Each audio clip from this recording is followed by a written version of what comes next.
Good morning to all of you. This is Saurabh Sonakia and you are watching me at Sonakia Math Classes, right? Welcome back once again and this is the aptitude test number 40 and this is the time to evaluate about your preparations, right? So the first section is current affairs and the general science and the question number 1 is in front of you, right? So what is the question number 1 that is in front of you? The question number 1 is clearly, okay. Who got Richard Dawkins award? Richard Dawkins award किसे मिला है? Option number A Naseeruddin Shah, option number B Arundhati Roy, option number C Javed Akhtar, option number D Ramachandra Guha. आपके पास जल्दी से 5 second का time.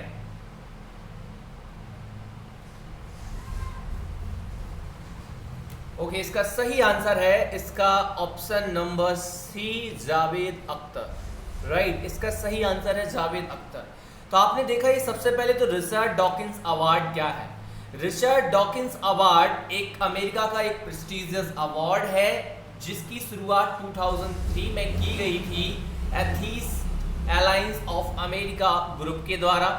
कब तक? जुलाई 2019 तक। लेकिन जुलाई 2019 से ये शिफ्ट हो गया और अब इस अवार्ड को देने जाने लगा है सेंटर फॉर इंक्वायरी के द्वारा। याद रखिएगा ये किसके द्वारा? एथीस्ट अलायंस ऑफ अमेरिका के द्वारा दिया जाता था जुलाई 2019 के पहले तक। और इसकी शुरुआत कब हुई थी? 2003 में। लेकिन अब 2019 के बाद इस अवार्ड को देने जाने लगा है सेंटर फॉर इंक्वायरी अमेरिका के द्वारा। ठीक है, इसको पाने वाले जावेद अख्तर पहले इंडियन है। याद रखिएगा आज तक किसी भी भारतीय को रिचर्ड डॉकिंस अवार्ड नहीं मिला है। इसको पाने के लिए पहले आपके भारतीय बन गए हैं जावेद अख्तर जी। जावेद अख्तर के बारे में थोड़ा सा मैं बताना चाहूँ तो जावेद अख्तर एक बहुत ही फेमस लेखक हैं जो लिरिक देते हैं, बहुत ही अच्छे पोएट हैं। और इनको अगर मैं बात करूँगा आपको तो आपने देखा इन्हें 99 में पद्म श्री मिल चुका है, 2007 में इन्हें पद्म भूषण मिल चुका है, इन्हें साहित्य अकादमी पुरस्कार के द्वारा भी नवाजा गया है, इन्हें इंदिरा गांधी नेशनल अवार्ड भी मिल चुका है और इन्हें साथ में 2007 में ही Filmfare lifetime achievement award भी मिल चुका है। इसके साथ ही बहुत सारे अवार्ड इनके नाम हैं। इनके लड़के का नाम फरहान अख्तर जो भी बहुत ही अच्छा एक्टर है और जिनकी लड़की जो है अख्तर जो भी बहुत ही अच्छी डायरेक्टर है। जिंदगी ना मिलेगी दोबारा जिसने मूवी को डायरेक्ट किया था, बहुत ही अच्छी मूवी बनाई थी फरहान अख्तर के द्वारा। वाघ मिल्खा वाघ बहुत ही अच्छी मूवी बनाई थी। तो कुल मिला के एक हमारे इंडिया के लिए ऑनर कि हम लोगों के किसी एक भारतीय को रिचर्ड डॉकिंस अवार्ड से नवाजा गया। चलेगा, हम बढ़ते हैं आगे क्वेश्चन नंबर 2 की तरफ। And the question number 2 is in front of you. What it is? देखिएगा, विच स्टेट हैज लॉन्च्ड मेघ संदेश ऐप इन जून 2020? जून 2020 में किस राज्य ने मेघ संदेश ऐप लॉन्च किया है? Option number A Maharashtra, option number B Karnataka, option number C Telangana, option number D Gujarat. आपके पास पूरे 5 सेकंड का टाइम।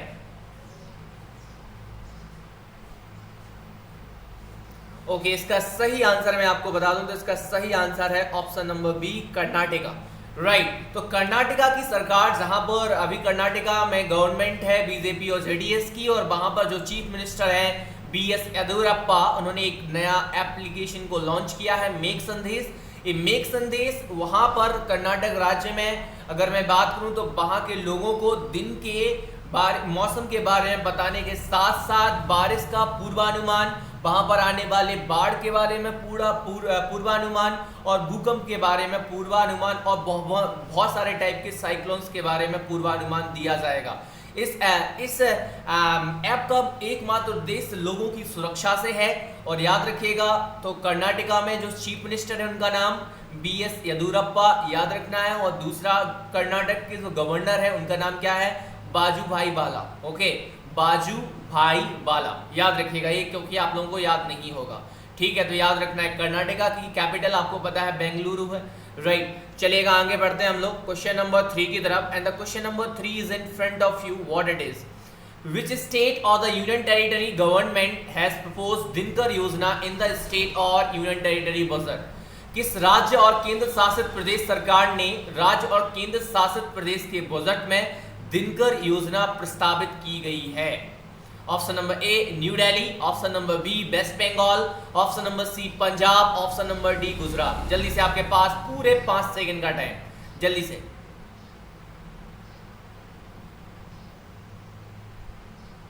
ओके, इसका सही आंसर है option number D Gujarat, right. तो आप देखेंगे सबसे पहले कि जो गुजरात आपका स्टेट है, वहां की जो गवर्नमेंट है, आपने देखा तो वहां के जो आपके डेप्यूटी चीफ मिनिस्टर है नितिन पटेल, उन्होंने कल ही आपका जो बजट पेश किया है उसमें प्रस्तावित है कि ये दिनकर योजना को लॉन्च करने के लिए।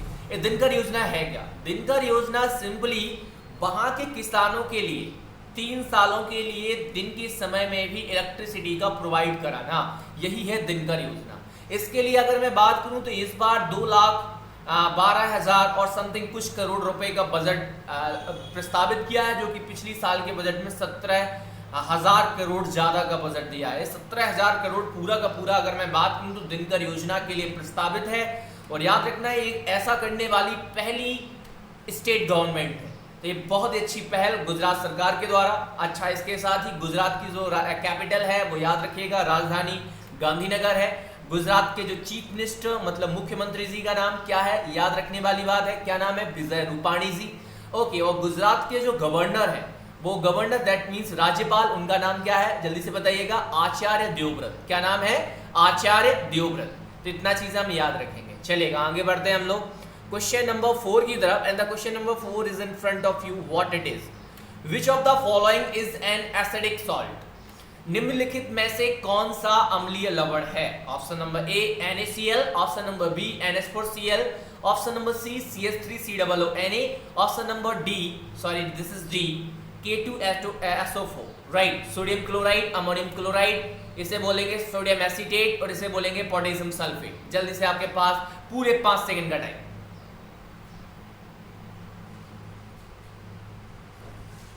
ओके, इसका सही आंसर मैं आपको बता दूं तो इसका सही आंसर होगा ऑप्शन नंबर बी NH4Cl।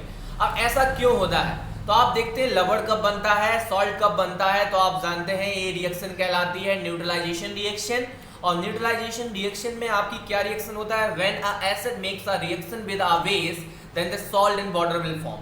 मतलब एक किसी अम्ल को किसी क्षार के साथ क्रिया कराया जाता है तो लवण और जल का निर्माण होता है।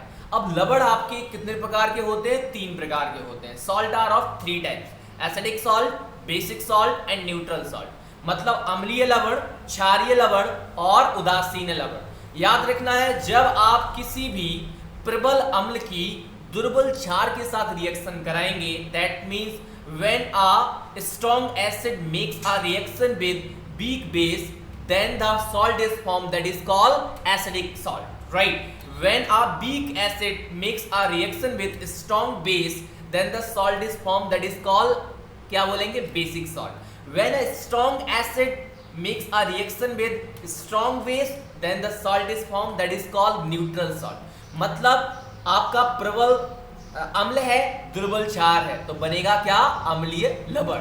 अगर सोचिए दुर्बल अम्ल है और प्रबल क्षार है तो बनेगा क्षारीय लवण। प्रबल अम्ल है और प्रबल क्षार है तो क्या बनेगा आपका? याद रखनी है उदासीन लवण। और आप जानते हैं अगर मैं एसिड्स की बात करूं तो किस तरीके से सबसे ज्यादा जो स्ट्रॉन्ग एसिड है वो आपका कौन सा होता है? Hydrochloric acid HCl, then HNO3 मतलब nitric acid, then H2SO4, then इसको क्या बोलते हैं? सल्फ्यूरिक एसिड, और then CH3COOH, that means acidic acid. And on the other hand अगर मैं बात करूं स्ट्रॉन्गनेस के डिक्रीजिंग ऑर्डर में, किसमें? आपके बेसिस में, तो सबसे ज्यादा आपका sodium hydroxide NaOH, potassium hydroxide KOH, then calcium hydroxide CaOH का whole twice, then magnesium hydroxide MgOH का होल ट्वाइस, राइट। तो याद रखना है इस तरीके से। तो अगर NH4Cl कब मिलेगा तो आप ये सोचिए जब मैं रिएक्शन कराऊंगा HCl की रिएक्शन कराऊं मैं किसके साथ में? NH4OH के साथ में, ठीक है। तो अगर आप इसकी रिएक्शन करा रहे हैं तो आप देख सकते हैं NH4Cl बन जाएगा और plus H2O, that means water free हो जाएगा। तो आपने देखा ये क्या है? स्ट्रॉन्ग एसिड, और ये क्या है आपका? Weak base, ammonium hydroxide, right, weak base में आता है। तो आपने देखा एसिड है ना स्ट्रॉन्ग, तो हमारा जो सॉल्ट बनेगा वो भी हमारा क्या बनेगा, एसिडिक सॉल्ट बनेगा। ठीक है, तो याद रखिएगा अगर कहीं पर आपको बेसिक आ जाए तो आपको बेसिक सॉल्ट कब होगा, जब स्ट्रॉन्ग बेस लिया जाएगा, दैट मींस NaOH। क्लियर है, चलिएगा आगे बात करते हैं। Question number 5 and the section is Hindi. विसर्ग किस वर्ग से संबंधित होता है? ऑप्शन नंबर ए दंत, ऑप्शन नंबर बी कंठ, ऑप्शन नंबर सी ओष्ठ, ऑप्शन नंबर डी तालु। जल्दी से आपके पास 5 सेकंड का टाइम।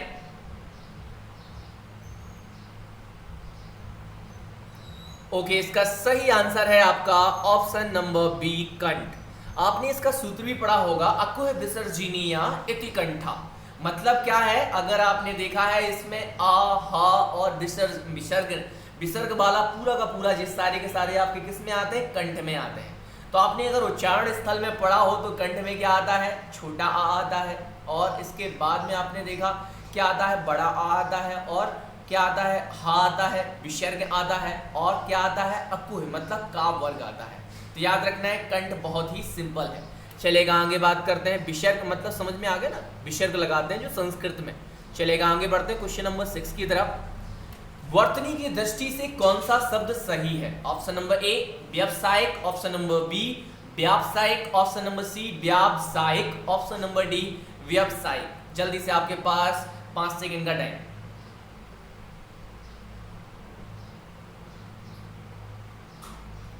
ओके, इसका सही आंसर आपके सामने ऑप्शन नंबर सी व्यावसायिक। याद रखना है क्या है आपका, व्यावसायिक। अगर इसमें संधि पूछी जाती तो यण और संधि होती, ये कोई अर्ची सूत्र के द्वारा, क्योंकि इसका बी प्लस आवसायिक बन जाता। क्योंकि आपको मैंने बता रखा है अगर कोई आधा वर्ण हो, आधा वर्ण किसके साथ जुड़ा हो, या वा रा ला में, तो ई का या हो जाता है, ऊ का वा हो जाता है, री का रा हो जाता है, ली का ला हो जाता है। तो याद रखना व्यावसायिक होगा सही वर्तनी शब्द। राइट, चलेगा आगे बढ़ते हैं हम लोग क्वेश्चन नंबर 7 की तरफ। And the portion is English. Find the correct spelled word. किसकी सही स्पेलिंग लिखी हुई है? Option number A livelihood, option number B livelihood, option number C livelihood, option number D livelihood. जल्दी से आपके पास 5 सेकंड का टाइम, जल्दी से बताइए इसमें सही स्पेलिंग कौन सी है?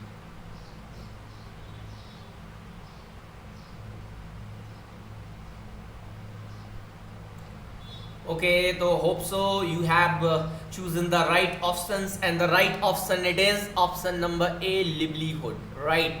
Okay, कितने सारे बच्चों का सही आया, कितने सारे लोगों ने सही लगाया? Hope so most of the students have chosen the right option. Right. LIVELIHOOD livelihood. Right.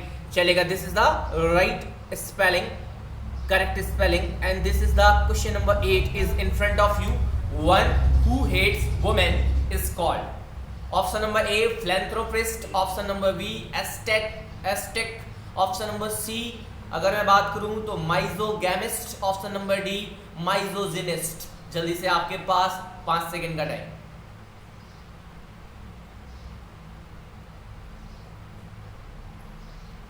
Okay, आपने इसका चूज कर लिया होगा सही ऑप्शन में। इसका सही बताता हूं तो इसका सही आंसर है ऑप्शन नंबर डी मिजोजिनिस्ट। याद रखना है मिजोजाइनिस्ट मींस होता क्या है, एक ऐसा व्यक्ति जो औरत जाति से या औरत से नफरत करता है।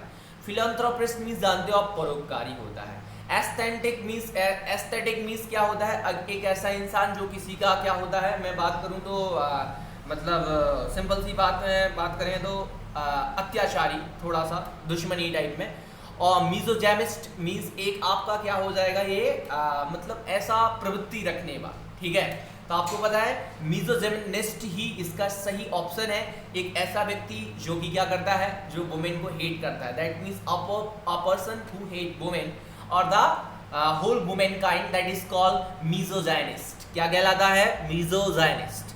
चलेगा क्वेश्चन नंबर 9 की तरफ आगे बढ़ते हैं हम लोग। और question number 9 is from arithmetic और the quantitative arithmetic. So the question number 9 is find the average of first 5 multiples of 3। 3 के प्रथम 5 गुणजों का माध्य ज्ञात कीजिए। Option number A 3, option number B 9, option number C 12, option number D 15। जल्दी से आपके पास 5 सेकंड का time.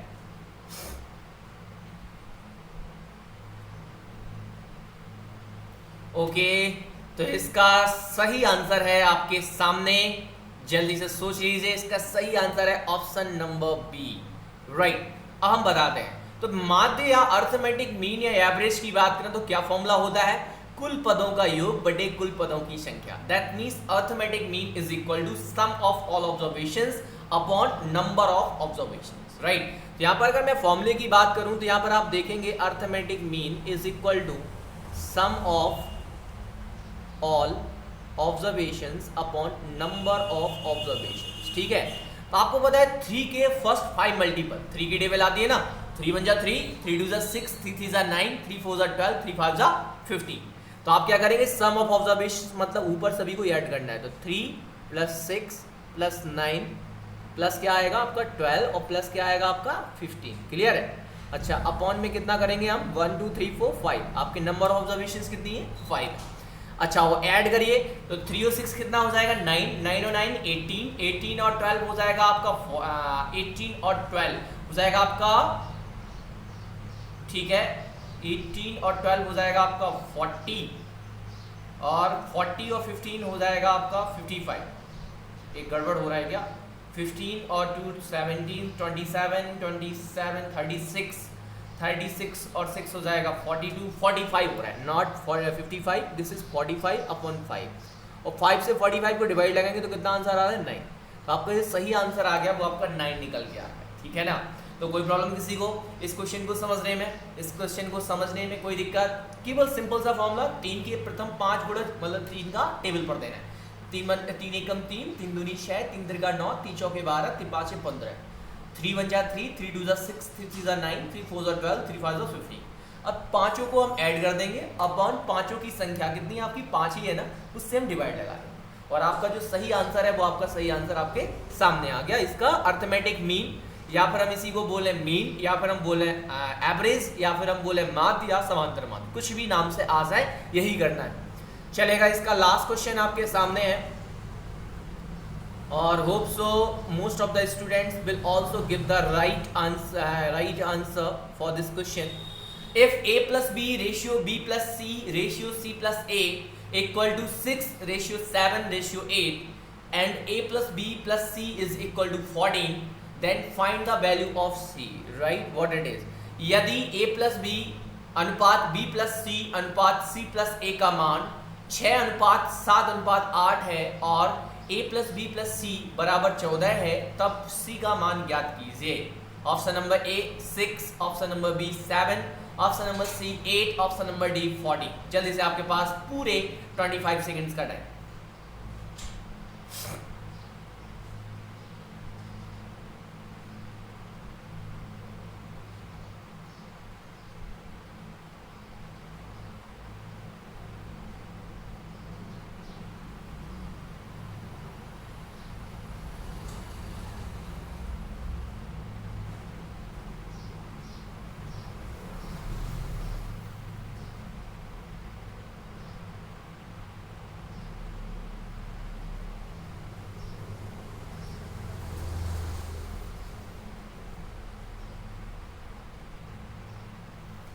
Okay, so hope so most of the people or most of the aspirant will solve this numerical and have the right option.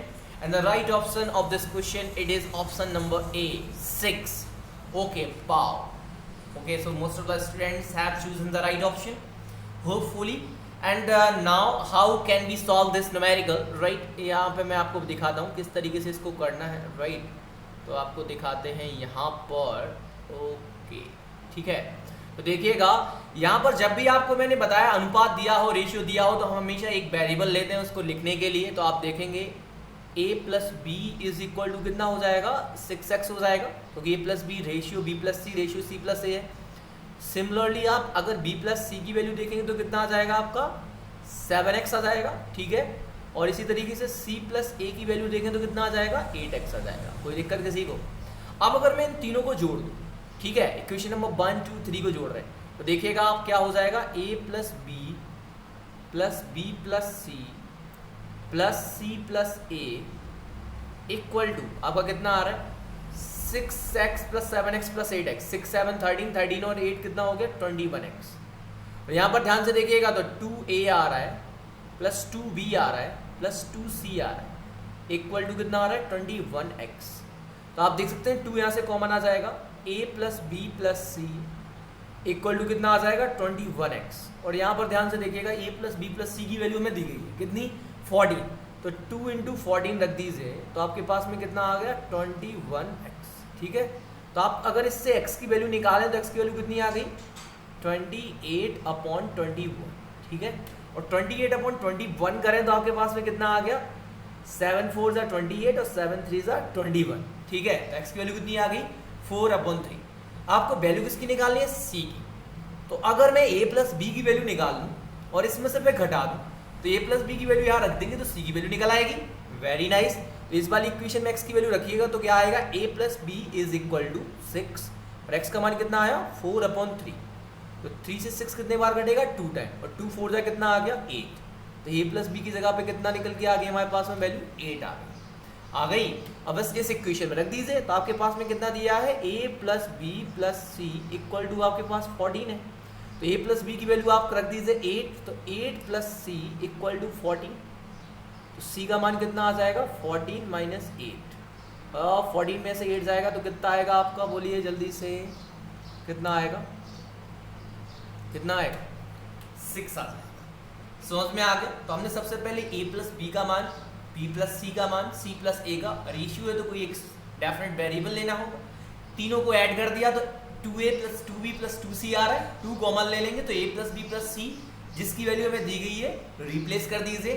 आपके पास x की value निकल आई 4/3। इसको equation number 1 मतलब a प्लस बी की वैल्यू निकाल लीजिए, क्योंकि a प्लस बी की वैल्यू हम उस इक्वेशन में रख देंगे तो c की वैल्यू ऑटोमेटिकली निकल आएगी। यस और no.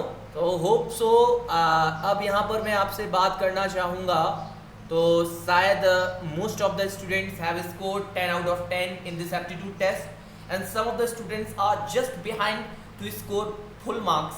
So it is my request to watch this aptitude test on the daily basis that I have posted in the early morning, and hope so if you are doing so then that is not far from you when you will score full marks, right? So thank you, Jai Hind, and for supporting my journey. Please subscribe my channel Sonakya Math Classes, and of course you have to like my videos, you have to comment on my videos, and also share among your relatives, among your friends, among your students. Thank you.